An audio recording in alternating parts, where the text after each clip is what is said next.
Salve, salve, rapaziada, sarrafeiros na área aqui. E vamos dando continuidade ali ao nosso especial ali de jogadores que nunca foram convocados para a seleção brasileira e talvez, né, a gente não sabe se merecem ou não uma chance. Vocês vão dizer aí, a gente tem a nota ali do SofaScore da temporada deles. Tem alguns nomes interessantes, a gente vai falar hoje de atacantes, e é uma posição que está carente na nossa seleção, né, Eric? Mais ou menos, né? Na prática, sim. No papel tem bastante gente surgindo. Teve vários caras convocados na Copa do Mundo. Até foi uma crítica que o Tite sofreu, né? Por levar muito atacante. Mas a questão é que o Rony está sendo chamado. Eu acho que isso não reflete muito o futuro, não. O que vai acontecer? Ele já perdeu espaço, né? No primeiro jogo ele foi titular, no segundo ele entrou faltando 2 minutos para acabar. Então já tá caindo na real ali, mas atacante tem, tá surgindo, sempre tem, né? Jovens que a gente nunca ouviu falar sendo vendidos para a Europa. Mas são potenciais ainda, né? Que ainda falta a realidade não tem, realmente. O Gabriel Jesus, para mim, é o melhor, mas na seleção ele tem um desempenho um pouco abaixo do que ele tem nos clubes, né? Mas eu acho que talvez ele seja o grande nome atualmente ainda. Mas o pior que da lista aqui que eu vi ali pelo SofaScore ali, pela nota, né? A gente teve que se basear em alguma coisa. O mais difícil foi achar centroavante. Acho que um centroavante, só que nem é tão centroavante assim, mas vamos para a lista para começar a analisar. O primeiro deles teve uma nota média no SofaScore muito boa, é o Galeno. O Galeno jogou muito pouco no futebol brasileiro, se não me engano jogou lá num time do interior de Goiás, tá no Porto já faz um tempinho, né, aquele típico jogador que o Porto vem aqui, pega jovem e amadurece lá em Portugal. O Galeno teve 15 gols na temporada, 9 assistências, são números muito bons. Ele não era um titular absoluto, o Porto gira muito o seu time, mas ele foi um dos destaques. E a principal notícia ali dele é que é capaz dele ir para a seleção de Portugal se a gente não aproveitá-lo na seleção brasileira, né? Eu acho que não vai ser aproveitado mesmo, vai acabar indo para Portugal mesmo. É difícil de prever se vai ter destaque ou não, mas os números realmente são bons. É uma vantagem ter ido cedo para a Europa. Eric, né? E o detalhe é 15 gols e 9 assistências para um ponta, ele não é centroavante. São números bons demais. Mas essa questão de centroavante, ela tá cada vez mais escassa, né? Isso não só no Brasil, no mundo inteiro.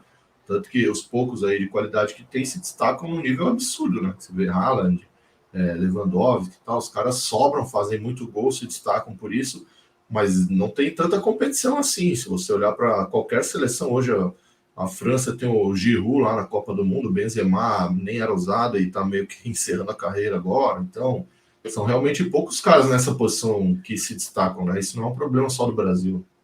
Agora, um companheiro do Galeno no Porto é o PP que surgiu no Grêmio, passou pela base de vários clubes aí, mas teve o seu principal destaque no Grêmio, teve uma temporada com uma nota média de 6,96, é uma nota alta até. O PP não foi tão titular quanto o Galeno foi, por exemplo. O PP ficou mais no banco, mas a temporada dele foram de 5 gols e 10 assistências, que para mim são números bons para um ponta. Tudo bem que a gente sempre tem que relevar, né, o Campeonato Português, que é um campeonato de 3, às vezes 4 times. De resto, eles vão ganhar todos os jogos. E o Tottenham tá de olho no PP, já tem 26 anos, eu até achei que o PP fosse mais jovem aí, mas 26 anos, não sei se é um nome que poderia pintar na nossa seleção. Eu acho que não. Não é uma idade avançada, 26 anos, mas deveria ser uma idade que o cara já tá afirmado, né? Não começando a ser testado, né? Então eu acho que já passou um pouco, e não só pela idade, acho que ele nunca foi um cara tão expressivo assim para se pensar em seleção. Como você disse, nem é titular absoluto no Porto. Mas tem números bons, óbvio, né? Tem jogadores que às vezes saem daqui do Brasil. O Casemiro, eu acho que é um exemplo. O Casemiro não saiu do Brasil como um jogador de seleção, e lá na Europa, no próprio Porto, ele foi virar esse jogador. Pode acontecer também com o PP, com o Galeno, até com os outros da lista, mas hoje não é a realidade, né?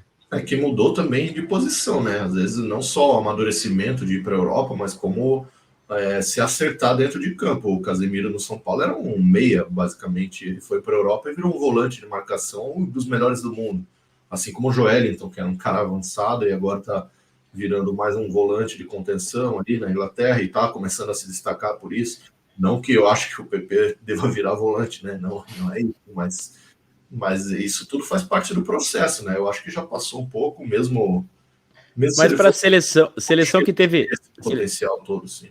Seleção que teve Bernard, teve uns caras na mas não deveria ter, né? Um erro não justifica outro. Não era para o Bernard estar lá. Não é porque ele estava lá que tem que levar outro, né? O próximo da lista aqui é o TT. O TT é jovem, ainda tem 23 anos, é cria do Grêmio, saiu cedo pro Shakhtar, passou pela França, emprestado pelo Shakhtar. Foi uma das grandes contratações do Leicester para essa temporada, para jogar a Premier League. Teve uma nota de média de 6,89. Infelizmente acabou caindo com o Leicester, né? Depois de viver o Leicester, depois de viver aquele sonho de ser campeão, disputar a Champions League, chegou no final aí, depois de acho que 7 temporadas, se não me engano, consecutivas na Premier League, acabou sendo rebaixado. O TT até teve uma boa participação, foram 6 gols e 9 assistências, e provavelmente deve retornar para o Shakhtar, até porque quando o time cai, é igual no Brasileirão, né? Quando cai na Premier League, se livra dos salários mais altos, né? Sim. Mas eu também acho que é meio que o mesmo caso, apesar de ser mais novo, joga por times aí que não brigam por muita coisa, acabou de ser rebaixado, volta para um time também que não disputa grandes coisas, não em grande nível assim, de competitividade. Eu acho que antes de pensar em seleção, eu gostaria de ver ele num clube maior, assim, disputando realmente, de repente, uma Champions ou uma Premier League, mas não para ser rebaixado, alguma coisa assim. Acho que precisa acontecer antes de se falar em seleção. E ele ainda tem tempo, né? Jovem, ele tem potencial, obviamente, isso pode acontecer, mas ainda acho cedo. Também acho. Agora, na segunda página aqui, vamos começar pelo Luiz Henrique. Nota média 6,76. Luiz Henrique, cria do Fluminense, surgiu muito bem no Fluminense, foi para o Betis, tem 22 anos só, né? Jovem de tudo ainda, tem muito mais para amadurecer. Essa temporada foram 3 gols e 7 assistências pelo Betis. E, cara, ele saiu daqui como um jogador para futuro, tá começando sua trajetória na Europa, começou fazendo alguns gols e pouco, mas a gente tem que lembrar que o cara é ponta também. Foram 7 assistências, é um número bom para um ponta até, e eu acho que não vou dizer que é o momento de testá-lo na seleção, mas é promissor. Eu acho que o Luiz Henrique é um cara promissor aí para um dia fazer parte da seleção. Potencial, sem dúvida. Acho que é a mesma coisa aí que o TT, no caso. É um jogador que está cedo, tem potencial, é jovem, mas eu acredito que antes de pensar em seleção, tem que subir um degrau a mais ali na Europa, né? Sair de um Betis, jogar num time realmente mais relevante ou ter maior protagonismo e tal. Acho que ainda é cedo para falar em seleção. É um ponta com bastante habilidade, né? Lógico, nem se compara ao Vinícius Júnior, mas é uma característica parecida. O próximo da lista. Falando aqui, em Vinícius Júnior, né? Então dificulta mais ainda, né? Porque o sarrafo da posição tá lá no alto, né? Então é difícil um cara que tá num time aí inexpressivo, numa liga não tão forte assim, para querer ter alguma oportunidade ali, né? Vai ter que comer muito mais arroz com feijão. Mas o próximo da lista, esse, na minha opinião, é o jogador mais pronto aí para ser testado na seleção brasileira. A seleção que tem relevado o Rony, tem levado alguns jogadores aí que atuam no futebol brasileiro. Eu acho que o Evanilson surgiu no Fluminense até como um atacante de lado, não um centroavante em si, mas no Porto ele tem feito esse papel de camisa 9, um camisa 9 mais móvel, né? Um camisa 9 mais moderno que hoje em dia é utilizado. Teve uma temporada boa, ele tem 23 anos só, é uma idade excelente, já se firmou no Porto, foram 10 gols e 9 assistências, e no atual momento, nessas especulações de mercado da bola, dizem que o Milan e a Inter de Milão estão de olho nele, estão disputando talvez a contratação dele. Esse eu acho que é o nome mais provável de figurar numa seleção brasileira. O que você acha? Sim, nesse caso concordo absolutamente com você. Tudo que a gente comentou aqui de dar um degrau, subir um degrau a mais e tal, talvez seja um movimento que ele está fazendo nesse exato momento. apesar de já ter um protagonismo maior no Porto, né, diferente dos caras anteriores. Eu acho impressionante o número de assistências, de gols eu não acho pela posição, mas de assistências mostra que é um cara que não é só finalizador, mas que realmente participa das jogadas ali no ataque. A idade é boa, sabe, entende o jogo, né, pelo que a gente acompanha. Eu, dessa lista toda, acho que é realmente quem está mais na frente aí para receber uma oportunidade, e principalmente também pela posição, como você comentou no início, né?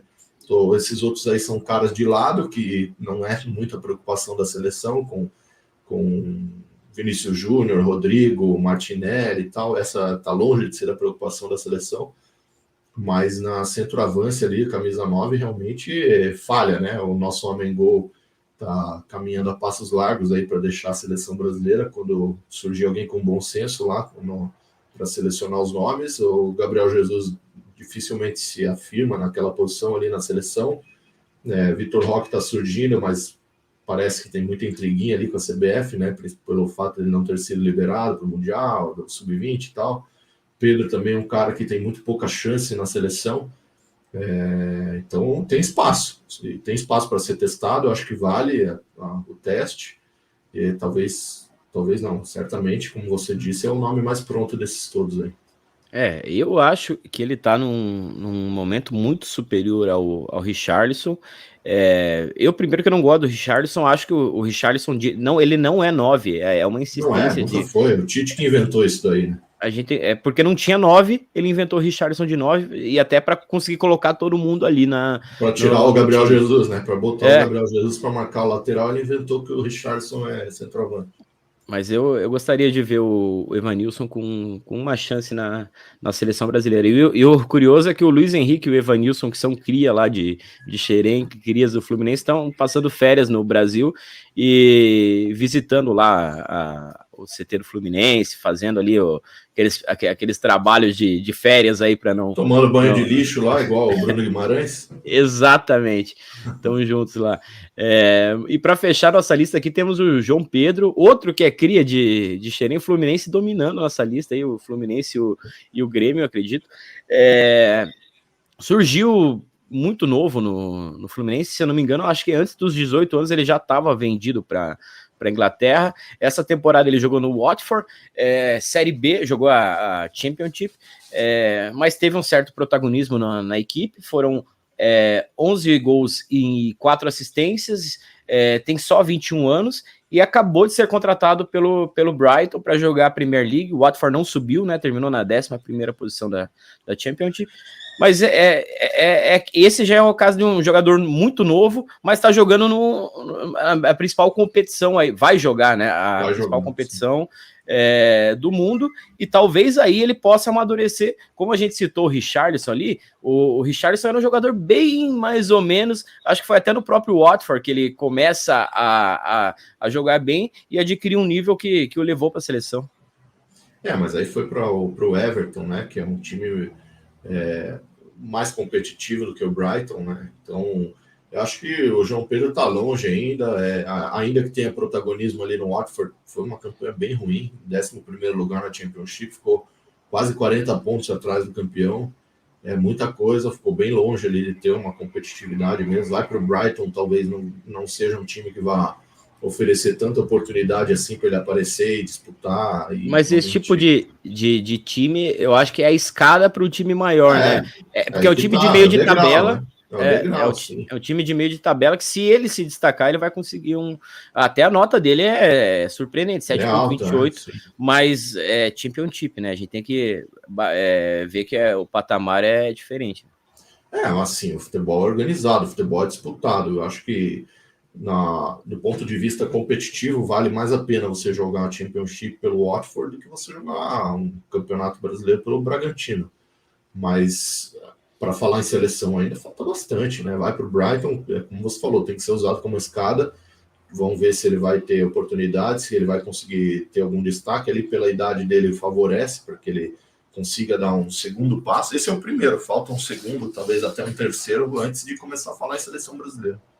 Até porque quando ele saiu daqui, eu não via muito potencial nele. Ele fez uns golzinhos, mas a gente não pode eliminar o jogador, porque às vezes o cara amadurece mais tarde, amadurece na Europa. Então, eu acho que, no mínimo, todos esses jogadores da lista deveriam estar no radar da CBF. A gente não tem treinador, mas estamos aí tentando ver se vai ser Ancelotti ou não, mas deveriam estar no radar, e eu acho que principalmente o Evanilson merecia a chance. Sentiu falta de algum outro jogador aí?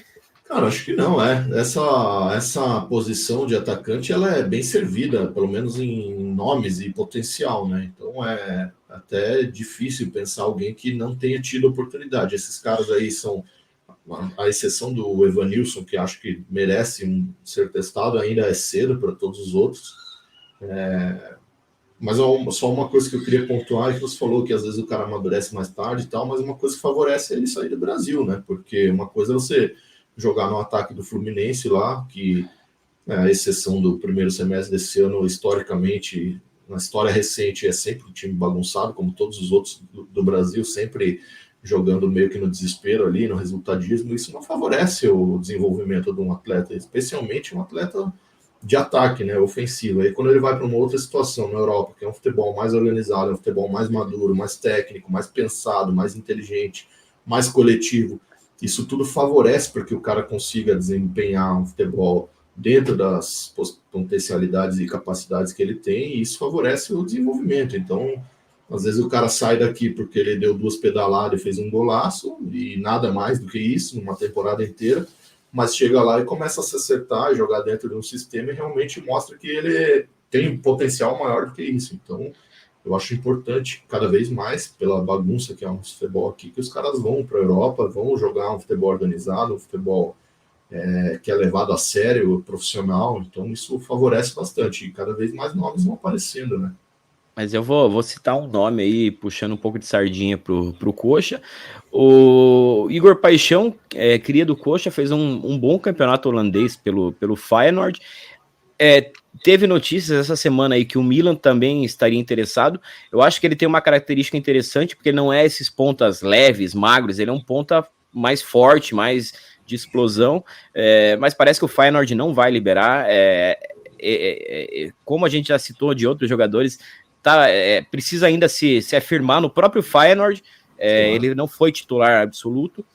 Essa temporada diz que é para ele ser o titular absoluto, então ele se firmando lá e depois dando esse salto, talvez possa ser o nome para figurar a nossa lista, mas só essa curiosidade, porque eu acompanhei ele bastante e vi que ele fez um bom campeonato holandês. Mas quem sentiu falta de qualquer jogador, comenta aí no vídeo, não esquece de deixar o like também, se inscrever no canal, tamo junto e até o próximo, valeu!